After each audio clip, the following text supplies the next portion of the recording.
Hello guys, welcome back to my YouTube channel Anurag career point. तो आज हम लोग पढ़ने वाले हैं मीजल्स टॉपिक का एमसीक्यू। मीजल्स का डिफिनीशन, साइंस, सिम्टम्स, उसके क्या काउज हैं होने के, किस वायरस के कारण होता है और उसके प्रिवेंटिव क्या हैं, रोकथाम के उपाय क्या हैं। ये टॉपिक मैंने वीडियो के माध्यम से पढ़ा दिया है, ठीक है। और पिछले क्लास में हमने 10 ऑब्जेक्टिव टाइप क्वेश्चन देखा था। तो आज क्वेश्चन नंबर 11 से शुरू करते हैं। क्वेश्चन नंबर 11 में है, खसरे की सबसे घातक या गंभीर जटिलता कौन सी है। खसरे की सबसे घातक या गंभीर जटिलता कौन सी है, कौन सी है। ऑप्शन क्या क्या है इसमें। ऑप्शन ए में है निमोनिया,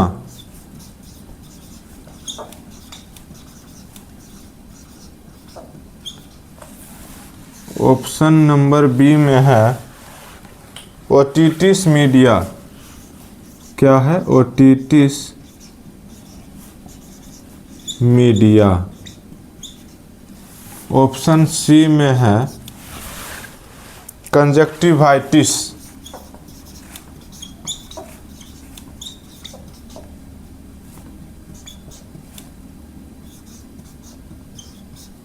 कंजक्टिवाइटिस। और ऑप्शन नंबर डी में है SSPE।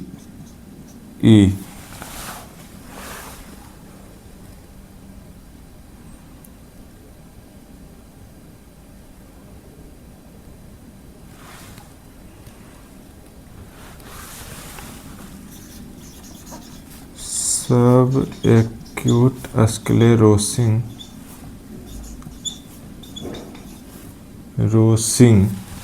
सब एक्यूट स्क्लेरोसिंग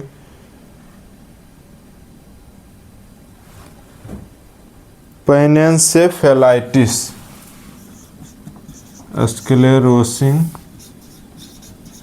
पैनेन्सेफेलाइटिस।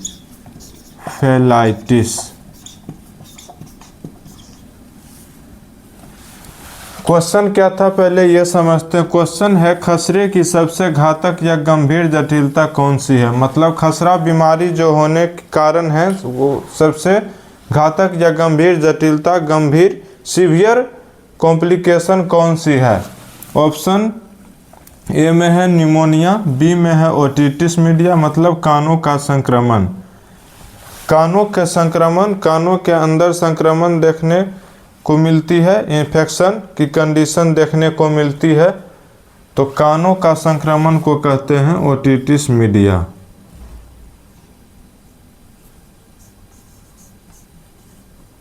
कानों की संक्रमण,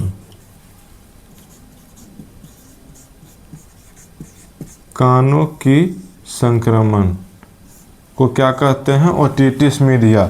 और इसी में है कंजक्टिवाइटिस मतलब आँख से।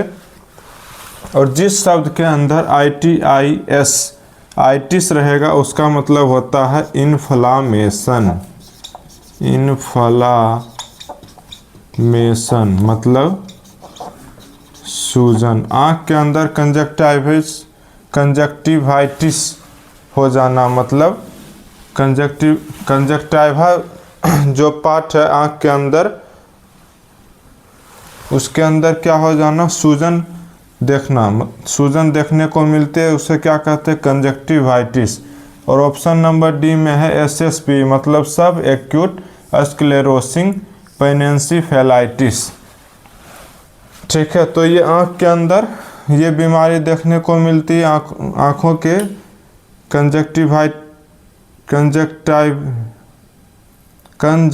कंजक्टिवाइटिस देखने को मिलती है। ठीक है।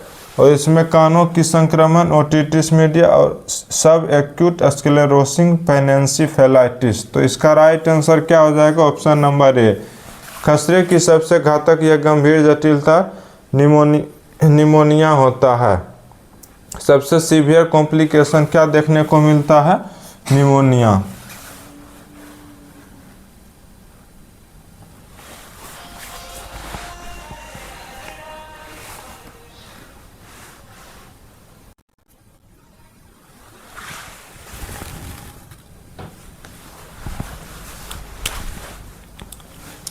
चलिए अगला next question, question number 12। Question number 12 में क्या है?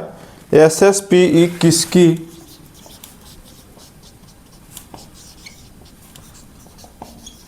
किसकी एक देर से होने वाली जटिलता है? एक देर से होने वाली जटिलता है। ऑप्शन नंबर ए में है मम्प्स,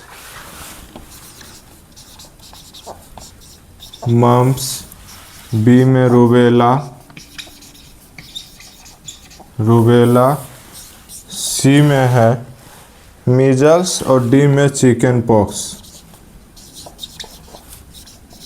मीजल्स, डी में चिकन पॉक्स। क्वेश्चन क्या था कि SSPE इसका फुल फॉर्म सब एक्यूट स्क्लेरोसिंग पेनिनसिफेलाइटिस होता है। किसकी एक देर से होने वाली जटिलता है? इन 4 डिजीज में किस में देर से होने वाली कॉम्प्लिकेशन है? ऑप्शन है mumps, rubella, measles, chicken pox. तो इसका राइट आंसर क्या हो जाएगा? मम्प्स। मम्प्स में क्या होता है कि इसमें SSP जो इन्फेक्शन होता है वो देर से देखने वाली कॉम्प्लिकेशन, देर से होने वाली एक कॉम्प्लिकेशन जटिलता होती है। ठीक है। तो इसका राइट आंसर मम्प्स हो जाएगा। चलिए क्वेश्चन नंबर नेक्स्ट 13। भारत में खसरे के टीके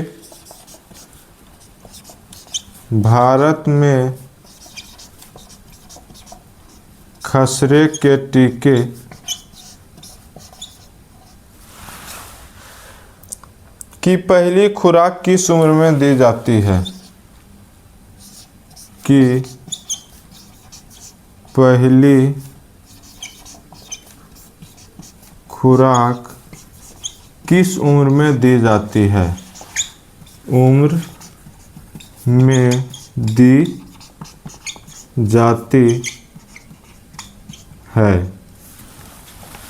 ऑप्शन नंबर ए में है 8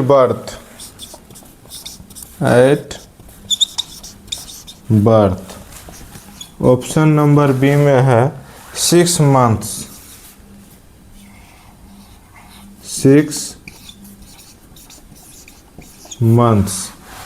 ऑप्शन नंबर सी में है 9 मंथ्स।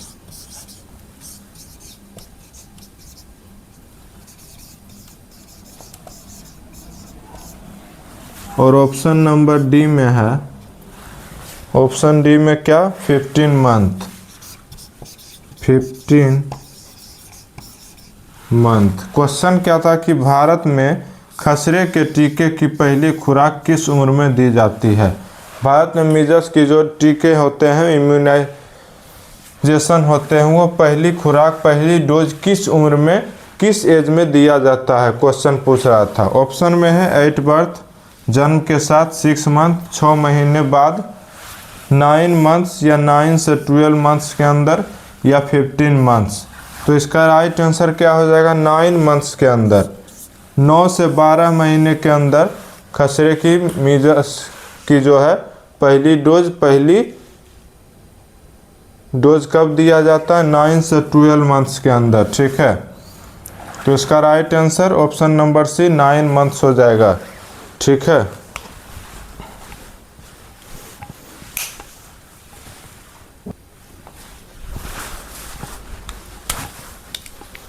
अगला नेक्स्ट क्वेश्चन है क्वेश्चन नंबर 14। खसरे के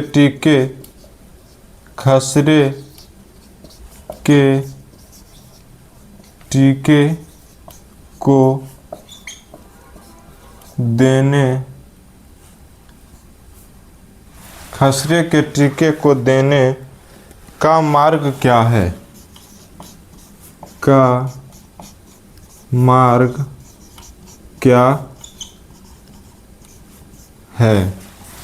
ऑप्शन ए में है इंट्रामास्क्यूलर,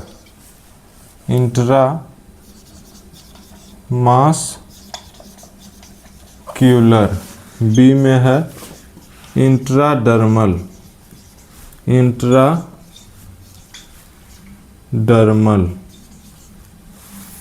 सी में है सबक्यूटेनियस, या सी में दे देते हैं ओरल रूट मतलब मुख मार्ग। और ऑप्शन नंबर डी में है सबक्यूटेनियस। क्वेश्चन था कि खसरे के टीके को देने का मार्ग क्या रूट है? मीजल्स का जो टीका होता है, इम्यूनाइजेशन होता है, उसके देने का मार्ग क्या उसका रूट होता है, उसके बारे में क्वेश्चन में पूछ रहा है। ए में है इंट्रामस्क्यूलर IM, ठीक है, मास में, तो ये नहीं होगा, ऑप्शन ए नहीं होगा। ऑप्शन बी में है इंट्राडर्मल, ये भी नहीं होगा। सी में है ओरल रूट मुख मार्ग से, ये तो बिल्कुल भी नहीं होगा। तो इसका राइट आंसर क्या हो जाएगा? SC मार्ग से, सबक्यूटेनियस रूट से क्या होता है? खसरे के टीके को देने का मार्ग होता है, रूट होता है, सबक्यूटेनियस रूट इसका राइट आंसर हो जाएगा, ठीक है। तो 14 का क्या हो जाएगा? Option number D. Next question number 15। खसरे का टीका किस प्रकार का टीका है? खसरे का टीका किस प्रकार का टीका है?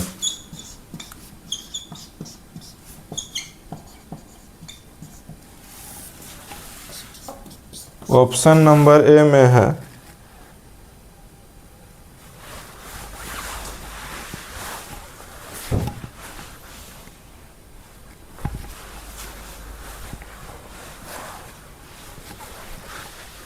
किल्ड वैक्सीन,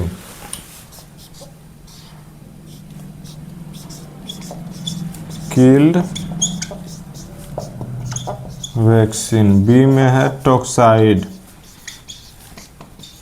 टॉक्साइड, सी में है लाइव अटेंडेंट वैक्सीन,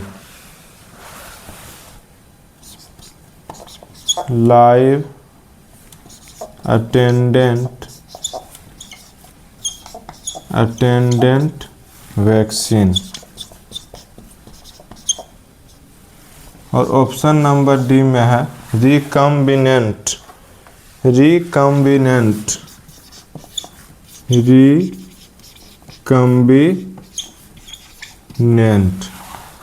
क्वेश्चन था कि खसरे का टीका जो होता है, मीजल्स का जो इम्यूनाइजेशन होता है, टीकाकरण होता है, किस प्रकार का टीका रहता है? Killed vaccine, toxoid, live attenuated vaccine या रिकॉम्बिनेंट वैक्सीन। तो इसका राइट आंसर हो जाएगा option number B, toxoid vaccine, ठीक है। चलिए नेक्स्ट क्वेश्चन नंबर 16 क्या है? खसरे वाले बच्चे के लिए खसरे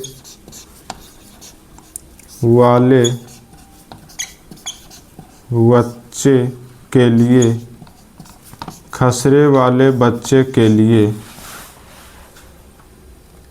अलगाव की अवधि है,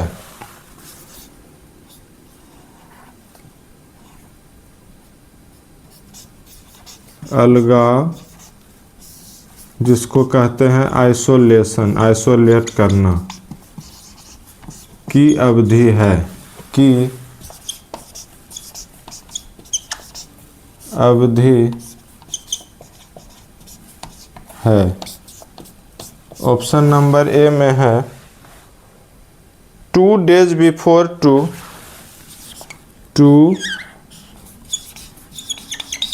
days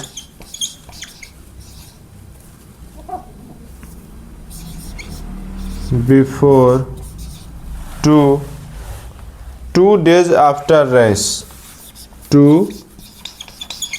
days after race। Option number B में है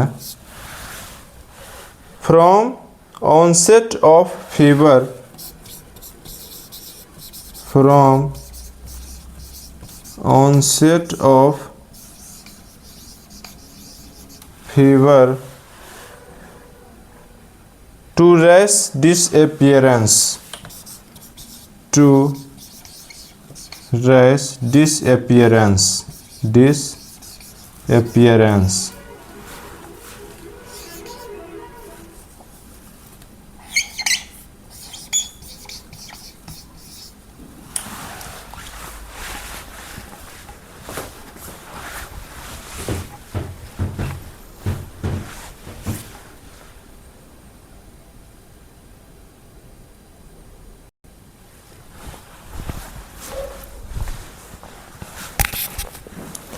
इसी में ऑप्शन नंबर सी में है, सी में क्या है 4 days before 2,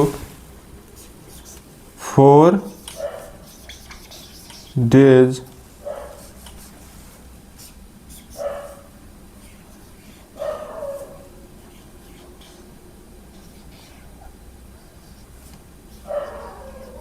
before 2 5 days after appearance, 5 days after appearance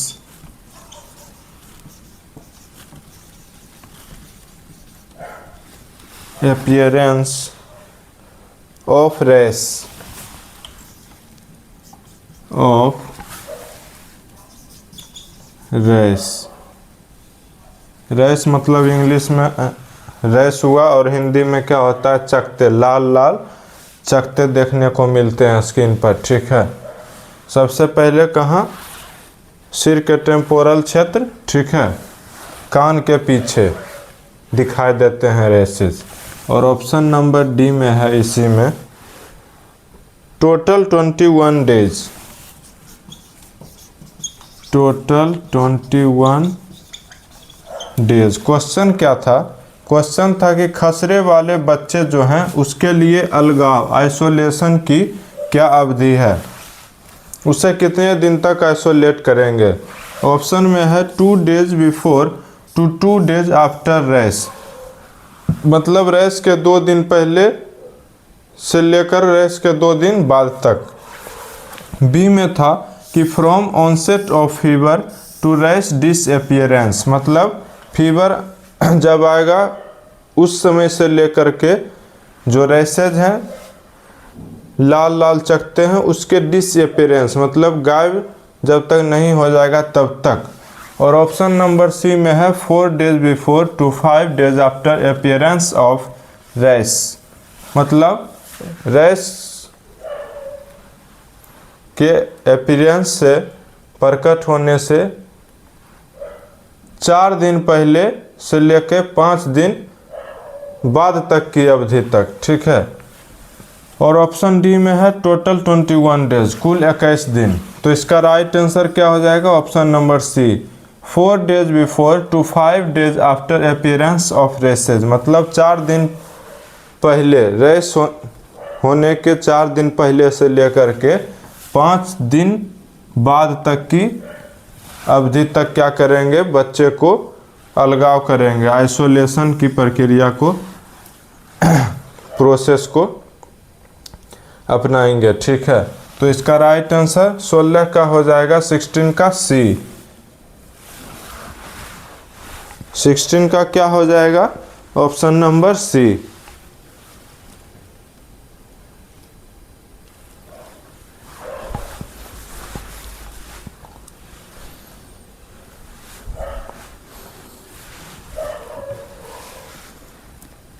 next question, question number 17। क्या है 17 में? घोलने के बाद खसरे के टीके का, घोलने के बाद खसरे के टीके का, खसरे के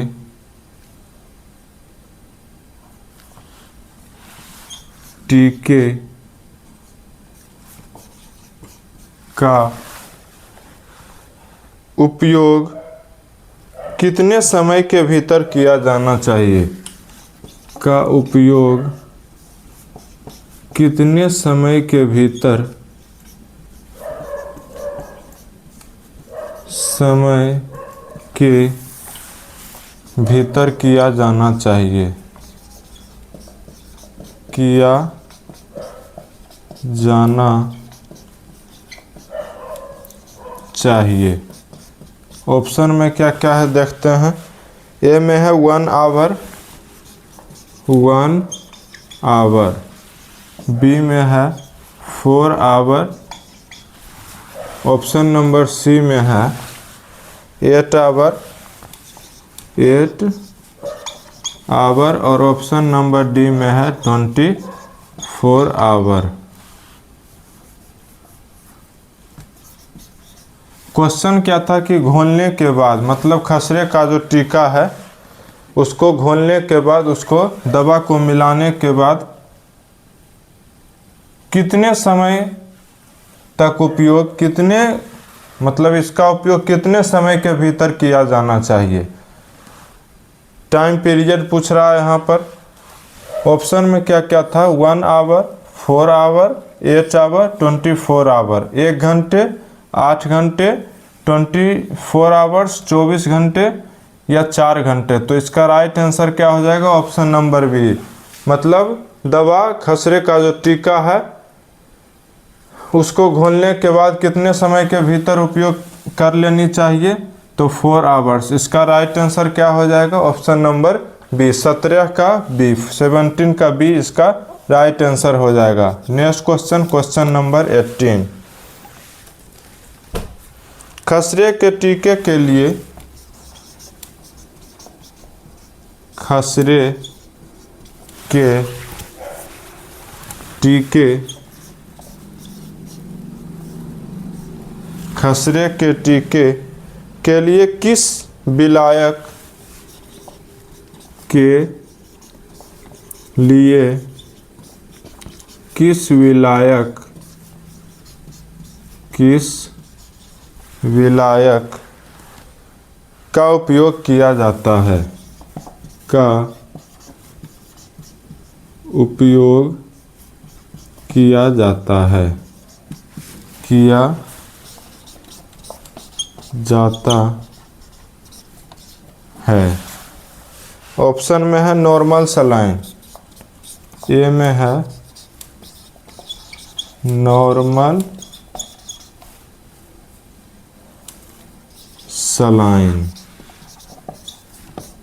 जिसको शॉर्ट फॉर्म में क्या कहते हैं? एनएस।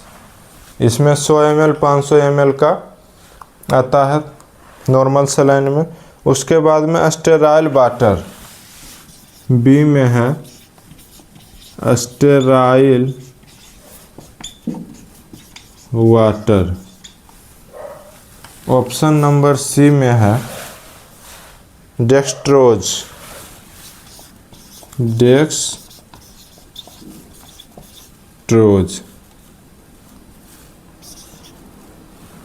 और ऑप्शन नंबर डी में है, डी में क्या है?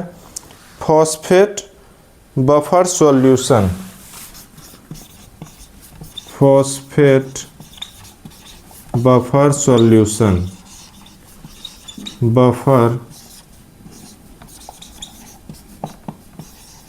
सॉल्यूशन। क्वेश्चन क्या था कि खसरे के टीके जो है उसके लिए किस विलायक, किस डाइल्यूएंट का उपयोग किया जाता है। ए में है नॉर्मल सलाइन NS, सी में डेक्सट्रोज, डी में है फॉस्फेट बफर सॉल्यूशन, बी में है स्टेराइल वाटर। नॉर्मल सलाइन ये नहीं होगा, डेक्सट्रोज भी नहीं होगा और फॉस्फेट बफर सॉल्यूशन ये तो बिल्कुल नहीं होगा। तो इसका राइट आंसर क्या हो जाएगा, option number B, sterile water का क्या किया जाता है, उपयोग किया जाता है। ठीक है, चलिए नेक्स्ट क्वेश्चन, क्वेश्चन नंबर 19। खसरे को 4 दिवसीय बुखार भी कहा जाता है। खसरे को 4 दिवसीय बुखार भी कहा जाता है,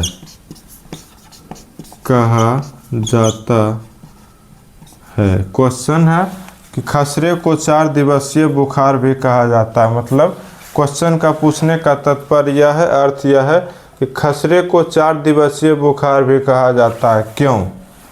क्यों इसको 4 दिवसीय बुखार कहा जाता है, चलिए अकॉर्डिंग टू ऑप्शन देखेंगे। ऑप्शन नंबर ए में है बुखार केवल 4 दिन रहता है। बुखार केवल 4 दिन रहता है, 4 दिन रहता है। ऑप्शन नंबर बी में है बुखार के चौथे दिन दाने निकलते हैं। बुखार के चौथे दिन दाने निकलते हैं, दाने निकलते हैं।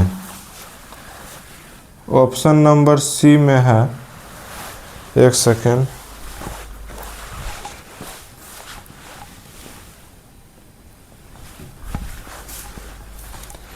इसी में ऑप्शन नंबर सी में क्या है कि incubation period is 4 days. उद्भवन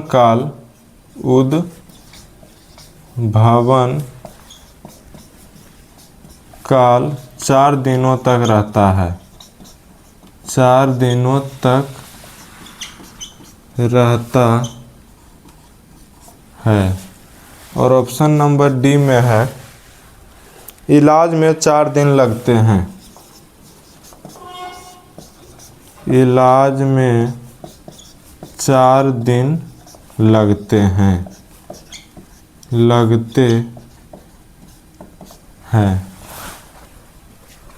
question था कि खसरे को 4 दिवसीय क्या था क्वेश्चन कि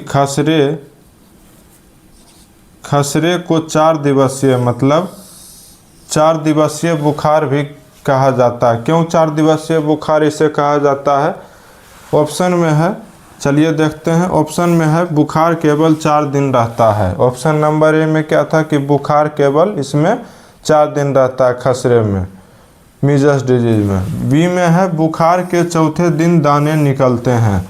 सी में है उद्भवन काल 4 दिनों तक रहता है, इसका इंक्यूबेशन पीरियड कितने दिन होता है, 4 दिनों तक रहता है।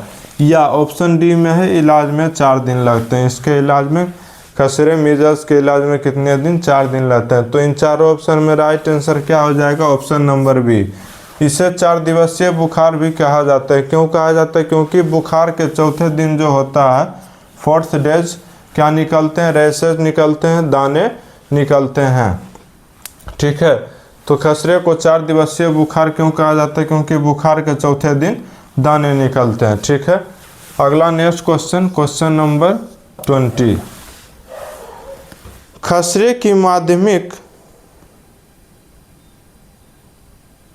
खसरे वाले बच्चे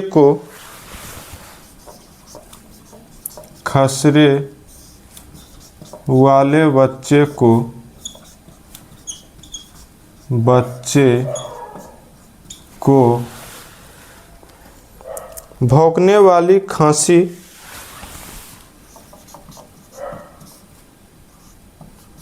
भौंकने वाली खांसी और सांस लेने में तकलीफ है, यह क्या दर्शाता है? और सांस लेने में तकलीफ है,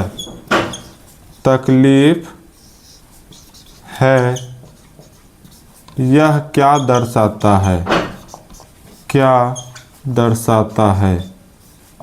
दर्शाता है।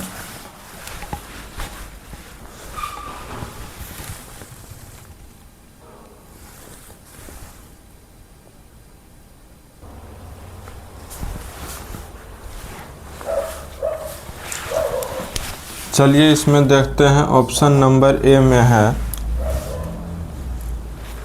निमोनिया।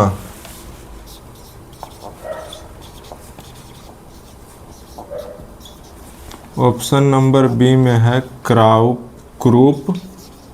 क्रूप या लैरिंगोट्रैकियो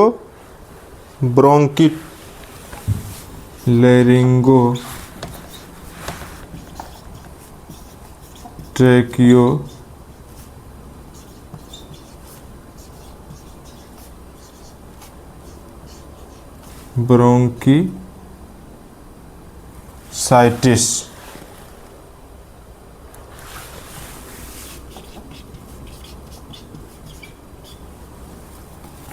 ऑप्शन नंबर सी में है अस्थमा और डी में है ब्रोंकाइटिस। अस्थमा और डी में क्या है? ब्रोंकाइटिस।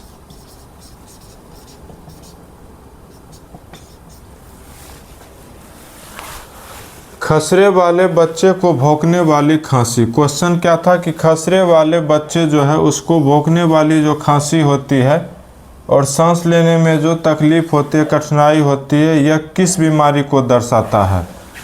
ए में है निमोनिया, बी में है क्रूप या लैरिंगोट्रैकियो ब्रोंकाइटिस।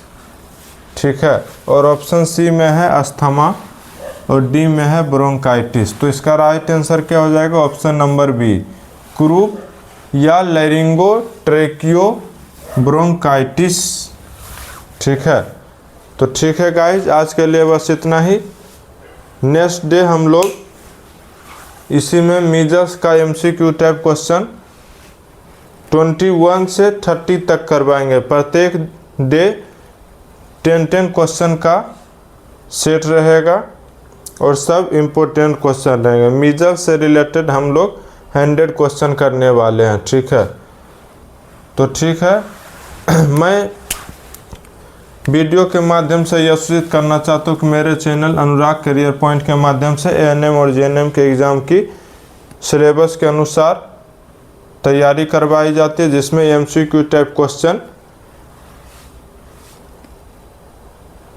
प्रत्येक topic by topic, chapter by chapter इसमें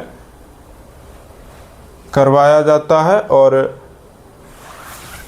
विजिट कम्युनिटी के माध्यम से विजिट कम्युनिटी